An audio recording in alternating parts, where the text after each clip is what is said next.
The Witcher 3 is a 7-year-old title, and I was pleasantly surprised and delighted to see CD Projekt Red return to it, giving it a graphical update including a lot of ray tracing options.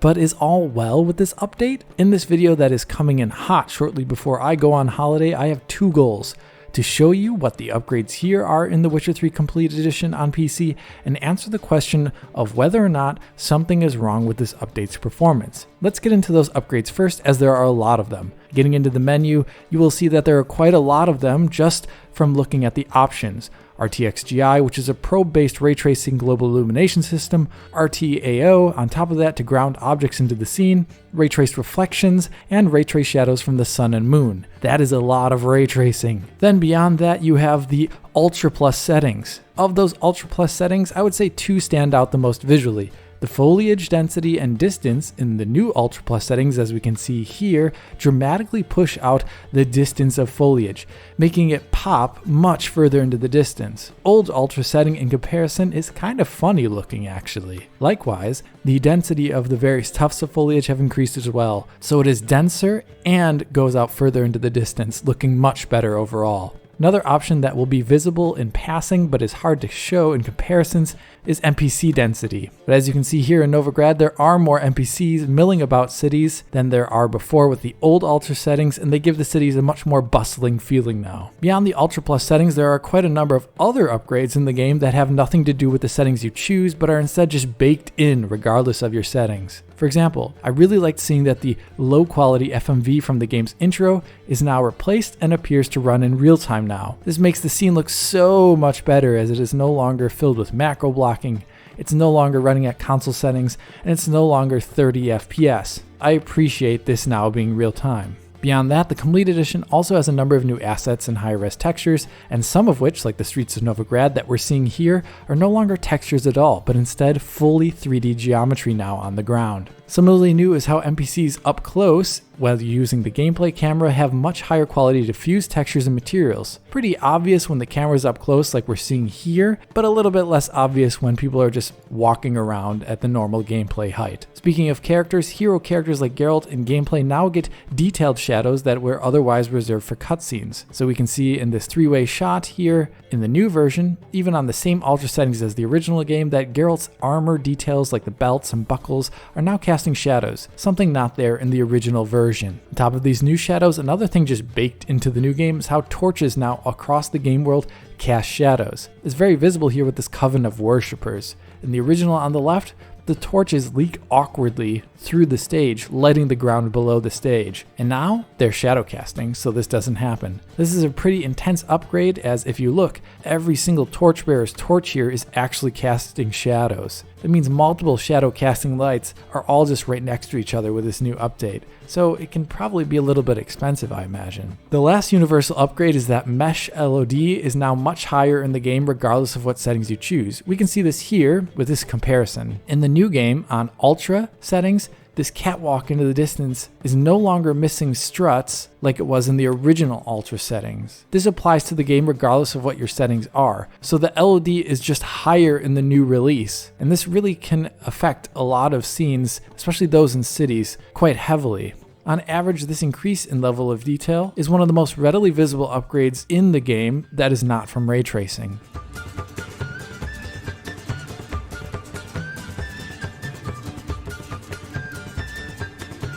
As to why ray tracing is so transformative in The Witcher 3, we just need to learn a little bit about that original game from 2015. In the original game, nearly all bounce lighting for reflective and dull surfaces was handled by cube maps that were placed around the world by artists, and very sparsely. You can see what that looks like with the guard's armor here in Hierarch Square in Novigrad. The armor is glowing bluish essentially, as the cube map that is being used to shade the armor is one that was seeing the sky most visibly in the cube map. It looks kind of okay-ish here on the guard's armor, but 99% of the time, using cube maps causes big lighting issues, mainly on anything that is in shadow, which looks gray or blue with little to no shading and only shadowing coming from screen space ambient occlusion. You can see it like this in Novigrad. This tunnel here is out of the sunlight, and it's only lit indirectly by those cube maps and then shaded the tiniest bit with ambient occlusion. It looks really wrong, I think, monotone in color and in shading, and well, a lot of The Witcher 3 actually looks like this when you go and play it again. Any area out of direct sunlight will. Turning on ray tracing in the new version, we can just see how much it remedies this issue. Incredibly so. The tunnel that we were just looking at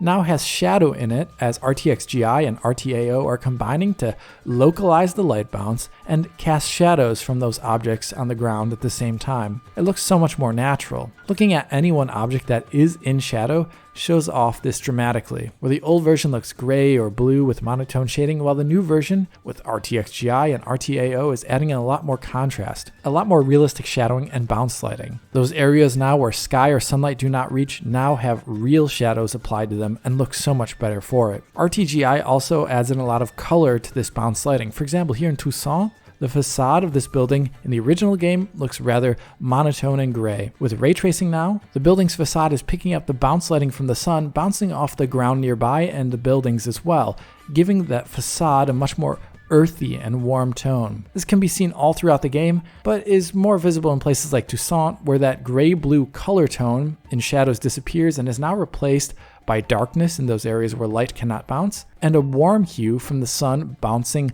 off the brightly colored buildings and ground nearby. This bounce light includes the color of the things it is hitting, like this building here, which is painted red and is now bouncing sunlight tinged red onto adjacent surfaces, something completely missing in the original game. Outside of the cities, new GI and ambient occlusion greatly improve the realism of forests at any time of day due to the trees blocking light more realistically with their canopies. And when it does get darker, that sky's darkness is now reflected in the environmental lighting, making areas look moody and dark where they honestly looked really weird at times before. The game is often completely transformed due to RTX GI and ray traced ambient occlusion, more so than the other effects. The other RT effects added are great, but more situational. Ray traced reflections, for example, greatly aid the rendering of water surfaces, like here outside of Novigrad, where the objects even far into the distance are reflected in real time on the water surface. With the old version, there was an incredibly lackluster usage of screen space reflections doing something similar. On average, I would say water surfaces look so much better in the new game, whether they be seaside bays, tiny puddles on the ground, or even small fountains that you can find littered across the world. I've only found one exception to this, and that is those streams in Skellige's Heartland, where the RT reflections appear to be a bit broken. Now, the original had no screen space reflections applying to the water here, but the current version of the game has the RT reflection apply incorrectly. The reflection is not warping properly to the surface of the water. The reflections look completely still while the water is roiling and undulating. So that's definitely not right, and I imagine it's fixable. Another issue with water reflections that is visible at this location is that not all objects into the distance render into the reflection like one might expect. Trees, for example, pop into the reflections, and even the ground can be missing underneath those trees at times, making the reflections look rather broken. Ultra long range ray traced reflections are definitely very expensive on the CPU and GPU, but I have also gotten a note here from CDPR that they are indeed looking to remedy at least the distant tree rendering in ray traced reflections in the future. Beyond water, RT reflections also apply to any surface in the game that is smooth and reflective enough. For example, these tiled floors found throughout the game, like in Kaer Morhen, where the floor is now actually reflecting the area around it, making it look so much better. Similarly, at the same time, we can see the metal on the door is now rightfully showing the sky reflected in it from the angle we are looking at it, making the metal look much more realistic. You can see this throughout the rest of the game, like in the Emperor's Palace, for example, as well as on any metals, like the Armor of Soldiers, where the cube maps beforehand kind of gave them a weirdly glassy look, and RT reflections now ground them and embed them in the environmental lighting in a much more realistic way. The last ray trace effect is RT shadows, and it does its usual thing. Small shadows up close like these ones near the camera are more detailed and sharp due to them being close to the objects casting the shadows, whereas the old version had them being universally soft and aliased due to shadow mapping limitations. The RT shadows likewise do the opposite to distant shadows, like here, where in front of Geralt, the tower atop Novigrad Hill is casting its shadow onto the building in front of him. With shadow maps, the tower's shadow is universally and weirdly sharp. With RT shadows, the tower's shadow, which is far away, is now much softer, as it would be in real life. You can notice too that the little wood bits jutting out on the building in front of him also have very sharp shadows, so you get a mix of sharp and soft shadows at the same time. RT Shadows also adds more shadows to foliage in general, as it turns on very accurate screen space shadows, which are used for tufts of grass, giving them a shaded and shadow look, which is otherwise completely missing in the original game. This is a rather huge difference, as I always think the grass in the original game looked weirdly unshaded and super two-dimensional. These screen space shadows are also used very far into the distance, which we can see in Kaer Morhen, where the very distant trees now have shadows where they lacked them before, which dramatically ups the visual quality of this scene in the distance. RT shadows are nice, like I'm showing here, but they're also imperfect. I've noticed on occasion, like we see with Geralt here, where they kind of flicker in and out, disapplying and reapplying rapidly. I've seen it multiple times, and I've also seen an issue where tree shadows, specifically like we're seeing here, change their fidelity and movement based upon your proximity to the shadow. It happens rather close to the camera at times, and it is rather distracting and obvious. And I hope RT shadows are improved if possible in future patches. Another issue I noticed that crept up due to the new lighting was shading on Hairwork's hair sometimes being wrong in indoor scenes. Check out Geralt's hair here in the first tavern you enter in the game versus the original version on the left. To me, the new version of the shading in this scene on his hair looks wrong. Geralt's hair is very white, and here it looks weirdly blackish gray, almost like it's not getting shading from some light somewhere. I didn't find it happening too often later in the game, but I did notice it very much so here in the beginning.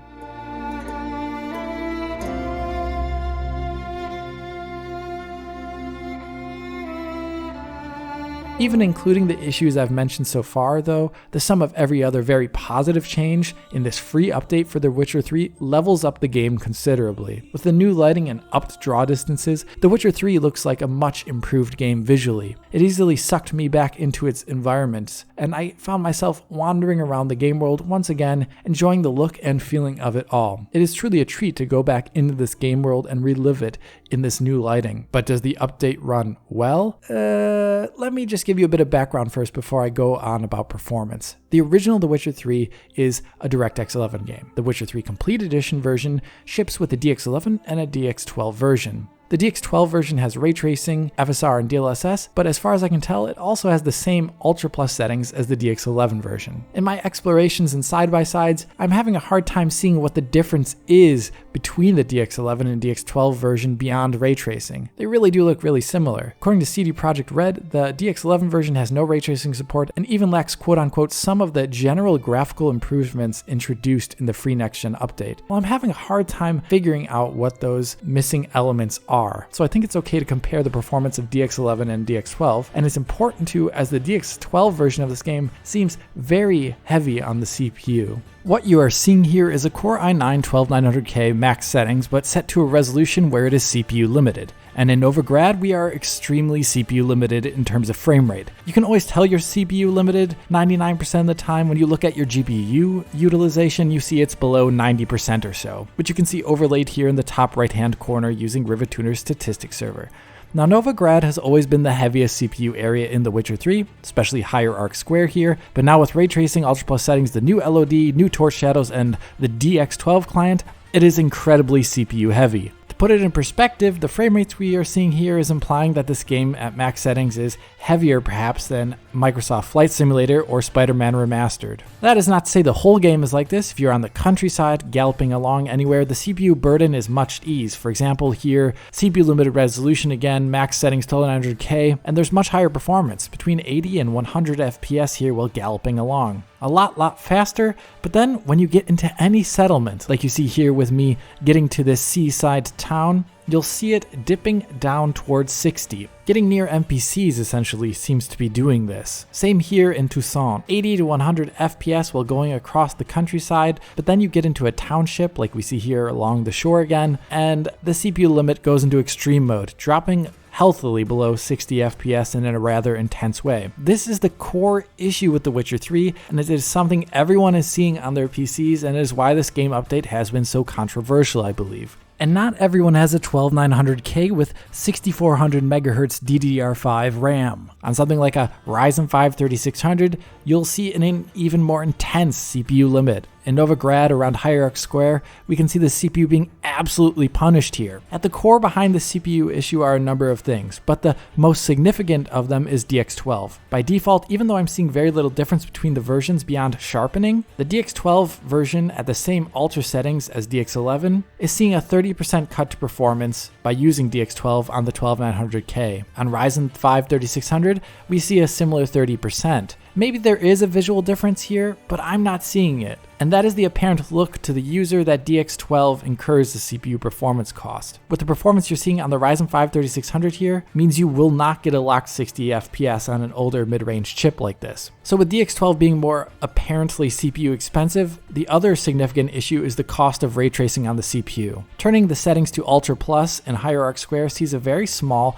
3% hit to performance on the 12900K. Turning on RTGI, which is the setting that allows you to use all other ray tracing as well, has a rather large 35% performance drop from Ultra Plus. It's not surprising that RT is expensive on the CPU, but it's bringing us to borderline 60 FPS on the 12900K. On the Ryzen 5 3600, it is similarly intense. We're just seeing lower overall numbers, losing 37% of its performance just by flipping on RT. Beyond this, turning on other RT settings above RTXGI fractionally drops the performance with each added effect, with RT reflections being the most additively expensive of them all on the CPU. If we look at the CPU utilization during moments like this with Rivet-Tuner Statistics Server in The Witcher 3 Complete Edition, we can see that a number of cores and threads are scarcely being used, while one or two threads seem excessively loaded, above 70%. Other CPU-heavy games show different behavior. CPU Limited and Spider-Man Remastered shows many threads being used extensively, with a good spread across all threads. Watch Dogs Legion, very similar looking. Even CD Projekt Red's own Cyberpunk 2077 has incredible core and thread usage and utilization when CPU limited. To me, this game looks like its performance is limited by single thread performance on the CPU. Due to being so CPU limited, it also means their GPU settings don't matter too much, as most people will be actually limited by their CPU performance more often than not. The only way around this issue I have found is on RTX 4000 series cards with DLSS 3 frame generation. That will essentially amplify the frame rate to double it, leading to an overall excellent experience. So what was a bad CPU situation is now somewhat sidestepped thanks to frame generation, and that makes it an absolutely killer feature in The Witcher 3 Complete Edition. It will keep those frame rates high and those frame times less erratic on average, while also having a very similar level of input latency as the CPU limited frame rate you would otherwise have. So yeah, it is a killer feature, but it will not save the user from all issues in the Complete Edition, as yes, I've been able to find obvious examples of shader compilation stutter in this version of the game under DX12. For example, the first fight with those monsters at the beginning of the game. The first run on the left has obvious frame time spikes. The second run on the right has none while doing that same fight. If I were to delete my shader cache and play it a third time, I see those same shader comp stutters crop up again. Now, the game does not have a whole lot of shader compilation stutters like the Callisto Protocol did at launch, but it has enough to be genuinely annoying, as it kind of ruins the first impression of the game and when you reach new areas. And it happens for trivial things. For example, just loading up the game and taking a Witcher potion for the first time. Yep, that causes a shader comp stutter there. While just running around the game world here to make footage for this video, I found a number of them, and I was not really pleased to see them at all. One thing that exacerbates shader comp stutter here in The Witcher 3 is that the camera has issues. For example, when a shader comp stutter happens here, as I'm showing in slow motion, you can see the game freeze due to the shader comp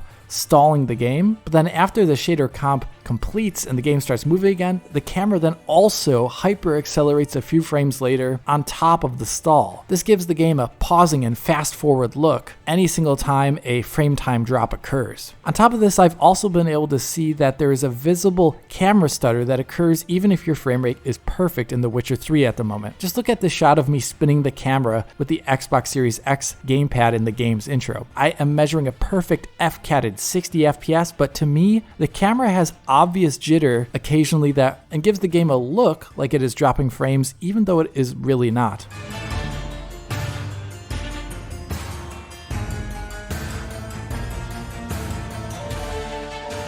With that being said, I am disappointed in this update of The Witcher 3, and also in love with it. I love the great visuals and how the world looks incredible now on average, but a lot of things are dragging this update down. The ray trace shadow pop-in near the camera makes using ray trace shadows very unadvisable, I think, in spite of their otherwise obvious visual wins elsewhere. In terms of performance, the game is now incredibly CPU bound in a way that is befuddling. DX12 runs worse than DX11, but does not look noticeably better in my opinion. Perhaps CDPR needs to tell us what DX12 is doing so much better to warrant this performance drop. And when you do look at the performance of turning on ray tracing and then the CPU utilization, it gives the overwhelming impression that the game is heavily single thread limited, which is in stark contrast to games that I would consider optimized for the CPU. Then there's the shader compilation stutter, which is an annoyance on top of that. So I think this patch still needs some work. And until that work is done, well, I'm happy you liked this video, as it is my last one at the end of the year 2022. If you did like it, hit that like button and subscribe to the channel. If you're already a subscriber, hit that little bell in the corner to be informed as soon as Digital Foundry posts a video. If you want to help us out, support DF on Patreon to get years worth of our content in high quality for download. Other than that, write a comment below, follow on Twitter, and as always, this is Alex, bidding you farewell und auf Wiedersehen.